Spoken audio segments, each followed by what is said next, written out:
Welcome, everyone, to the Old Testament Survey Analysis. I am your special analyst, JD, along with the host of the Old Testament Survey, Pastor Gavin.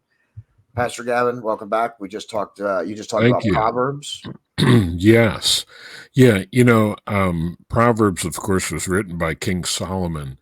And we read in scripture where when he became king, he was kind of young and inexperienced.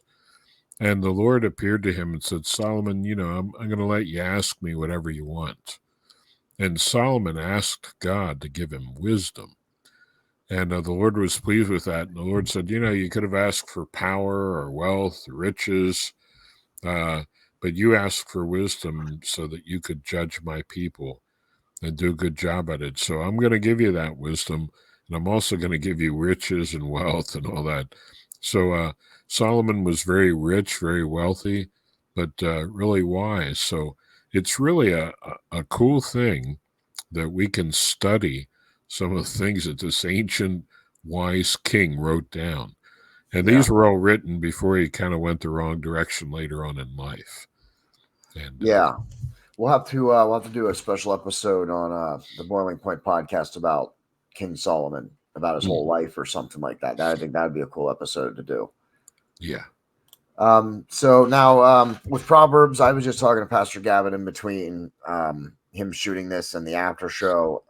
And Proverbs, I mean, my ideal Proverbs after show is to break down every proverb so that we can all understand it better. Okay, that's clearly not something we're going to do. Maybe in the future, maybe we take do a series on Proverbs, maybe, but that's not what we're going to do for this after show. We don't have that kind of time. So it's just going to be a few short points. And I also want to say that when Pastor Gavin's delivering his synopsis of the books for our viewers, that I'm on the other side and I pretty much do something similar that Pastor Gavin does when he's preparing to speak or preparing one of his sermons, and he relies on God for wisdom and to guide his actions, his thought process to get out what he needs. And I do the same thing when he's speaking. I rely on God to kind of move me to based on what Pastor Gavin says. So that's why sometimes these after shows are much longer because there's much to talk about. Sometimes they're not as long because it's either there's too much to talk about or maybe there's not as much that I think needs explaining, or I don't get moved to ask the same kinds of questions. And Proverbs, I think, is going to be one of those. It's going to be, I think, a short episode. Pastor Gavin, you did say in your synopsis about having a good reputation is better than. What does that mean? Yeah. What does that mean, a good reputation? Because a good name is rather to be chosen than great riches, and loving favor rather than silver and gold. In other words, people love you and they look upon you with favor. Okay, so your reputation. In today's world, how does good is really unfortunately become a more of a subjective thing. So what do you, when you say good, or when you're saying good when you're reading from the Bible, what does that mean, or what does it at least mean in this case? Well, a good name or good reputation is that people know you and their view of you is, hey, that's a good person. They're honest, they're trustworthy. You can take them at their word. They're hardworking, they're diligent, they're good people. But in today's world, those types of people are starting to seem to be more ostracized from certain communities and stuff. Don't you think so a little bit?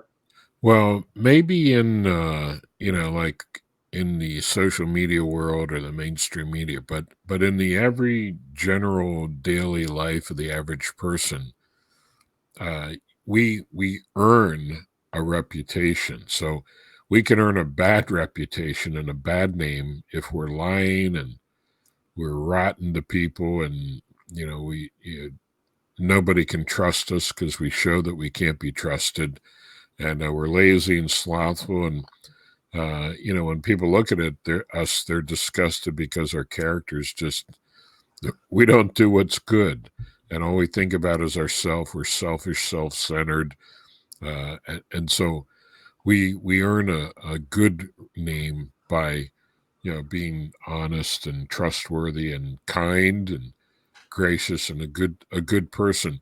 And a good person, really is defined by God and his standards. Now I'm gonna ask you a follow up to that, Hmm. because you said about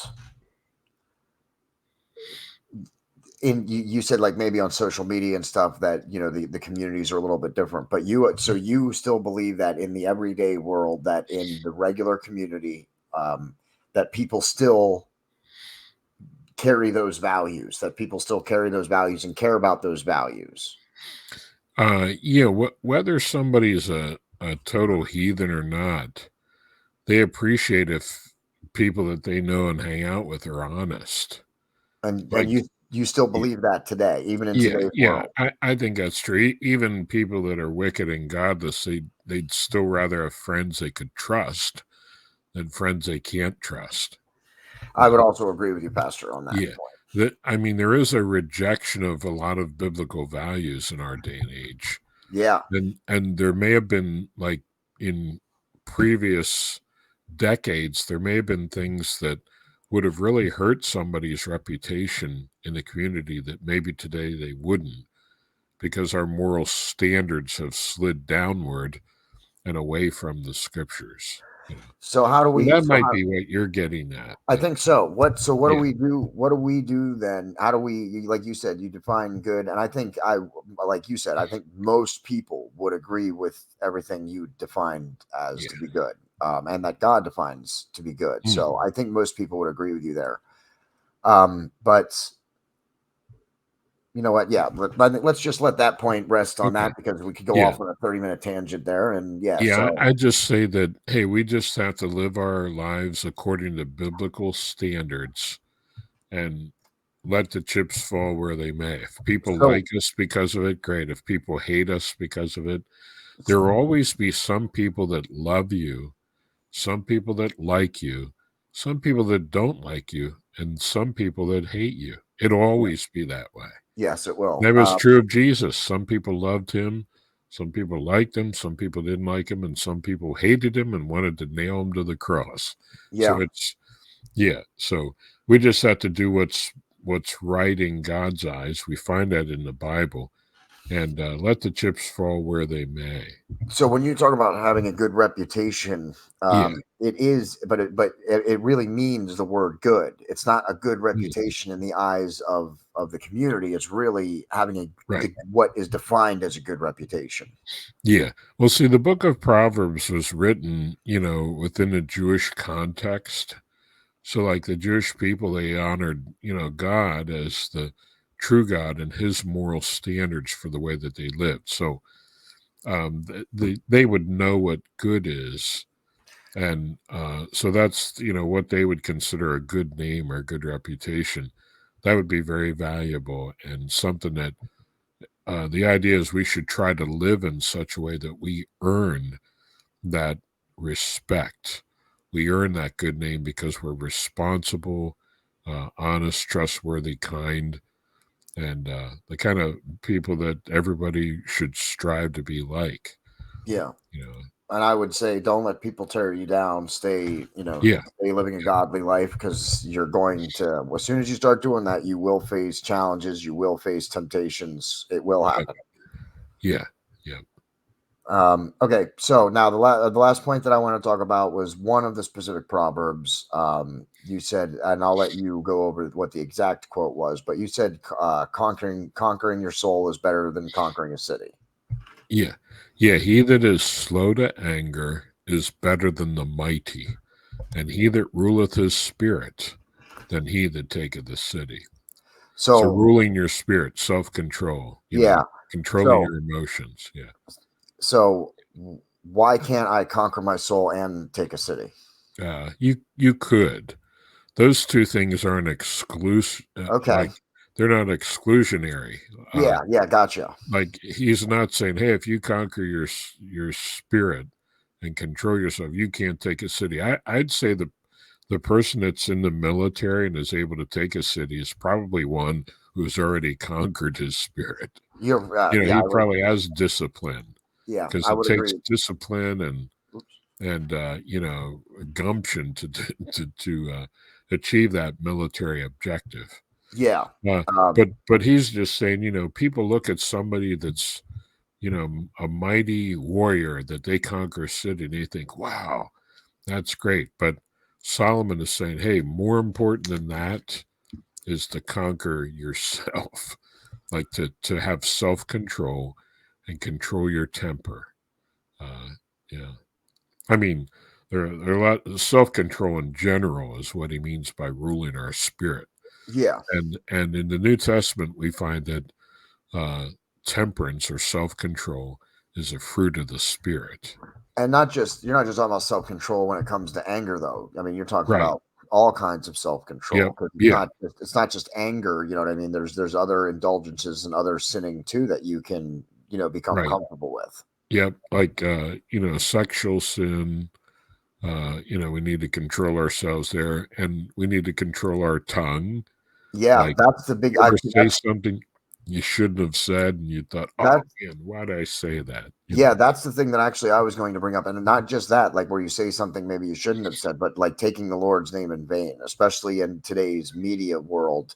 Yeah. Everywhere you look, there's a TV show, or it's using the Lord's name in vain. It's everywhere. I mean, I didn't notice it at first. Um, my friend, your son, Gavin Jr., is actually one that pointed out to me like how much I was doing it at one point in my life, and then once I stopped doing it, and then I started noticing how much it was said around me, not just Yeah. people, but just on TV, on the radio. Like it's everywhere, Yeah. and That's sad. yeah, and you can find yourself just getting right into it. You don't even you've heard it so much now that you've like almost become desensitized Yeah. to it. So Yeah. that's why I'm glad you brought that up, because I think that's important too. That taking the Lord's name in vain is something Right. that we all should strive not to do. In addition to Right. the other things you said, but that's something that's so prevalent and in our face all the time. Yeah. Taking Another self-control issue would be with, like uh, eating, or like maybe there are things we need to do and we don't feel like doing them, but we got to do them anyway. I I feel like that And every day of my life, oh Pastor. yeah, and then spending too. We need to control our spending. Some Yeah, people just have no control when it comes to money, and they blow it all. And so this thing is self-control. It's multifaceted. yeah, We need to rule our spirit, and that's yeah, that's one thing that Proverbs teaches. and that So takes many work. good things in there. Yeah. Yeah, there is. Yeah, that's why when we started out the show, I'm like, there's too many things that we can go over. So we got to try and just pick, that's why I tried to just pick, just a couple of things I thought. Um, That gives us pretty much to work on what we talked about so far, doesn't it? yeah, yeah, Is self-control. yeah, self-control. I mean, that alone, I mean, that takes a lot of hard work and self-discipline to change your behavior or to change something. When people just a little side tangent here. When people say, they get saved by God and then they change their life, you know what I mean? And then they always give glory to God, as they should. Yeah. But I think what other people need to know, or people who don't believe in God, or people who are trying to change their life, need to know that God makes it easier for you. He can Mhm. show you the way, he can provide you with support, but you're doing a lot of work yourself still. Yeah. It's not just, oh, I became a Christian and now everything, I don't want to smoke or drink or sex or violence or whatever it is that your Mhm. indulgences were. It's not like as soon as you accept God that those things are going to just be gone from Yeah, you. you don't become sinless instantly. Yeah, it takes And he hard. does give us a new desire and power to wanna change and overcome them, but there is a part that we, Have play. We have to We put in need the to work yield to still. God, yeah, and Yeah, trust and rely on him. yeah, Yeah, yeah. but I we mean, have to say no to yeah, sin and yes to what is right. because and that comes back to a conversation that we've had about um, being able to actually free, like God gave us the freedom to choose. He gave us the freedom to Mhm, worship him or not to. mhm. So you still have to make that demonstration. Even after you come to God, you're still the one that has to say no to the temptations. You're still the one that has to not put yourself in a situation that you shouldn't be in or whatever. The work, the God will help you, but it's still free. He's still giving you freedom of choice. You still have to choose it. Right. Yeah. I think that's important for people to know too, that it's not just, oh, I was saved and I'm all better. Yes, it can be that way, but not without some work on your personal level. You are going to have to put the work in and the effort in to change your life. God will make it easier, but you're still going to have to say no. You still have to put that work in. Yeah. Because we live, as we talked about, we live in a fallen world. There's going to be temptation and sin, and we're not getting away from that. Yeah. Okay.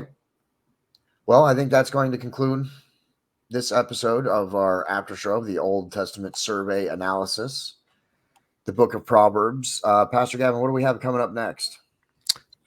Ecclesiastes, and then Song of Solomon. I am not going to repeat that. I'm going to let Pastor Gavin say that, and I'm going to, because I'll butcher it. So let me just close with this thought. So you were talking about our responsibility. James says, submit yourselves, therefore, to God. Resist the devil, and he will flee from you. So, we're supposed to submit to God and resist the devil, and we gain victory over him. Yeah, but that doesn't mean he's going to stop. It doesn't mean he won't come back and try and give you a little bit more temptation or something. Yeah. So, but he'll flee from you for a time. Yeah. Yeah. Yeah. So I think that's great. And what book is next, Pastor? Ecclesiastes. Yeah, I'm going to butcher that. So make sure you look for that. It'll be, again, available next Wednesday on the Boiling Point podcast channel. Or I'm sorry, on Sunday on the Boiling Point podcast channel, we release Pastor Gavin's Old Testament survey, and the analysis gets released on his channel on Sunday. And then on Wednesday, the reverse happens. When we do the New Testament survey, we're not doing that. We're just going to release one episode on on both of our channels one day, and then the after show will be released on both of our channels on another day. Because I've decided that I'm not doing the mix and match anymore. So make sure you look for that. Please share it out. Leave us a comment. We'll be happy to talk about it in a future episode or in a comment review episode if we start getting people that leave many comments. Thank you to the viewers who enjoy this series. We do appreciate it. We appreciate those who have left comments or reached out to us and said so, because we do have at least 40, between 40, 50 of you that watch pretty regular. And then, there's a couple more that watch also. So we appreciate all the views. Please share out these episodes. That would really be helpful. That would help us grow the show and grow the Boiling Point podcast, is if you share it out. Please don't wait. Just share it out. For Pastor Gavin, senior producer and the host of the Old Testament survey, I am the analyst JD. That's the end.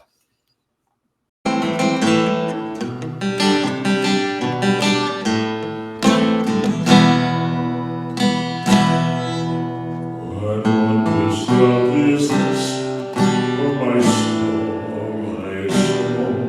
what wondrous love is this, oh my soul, what wondrous love is this, here comes the Lord of bliss, to bear the dreadful curse, for my soul, to bear the dreadful curse,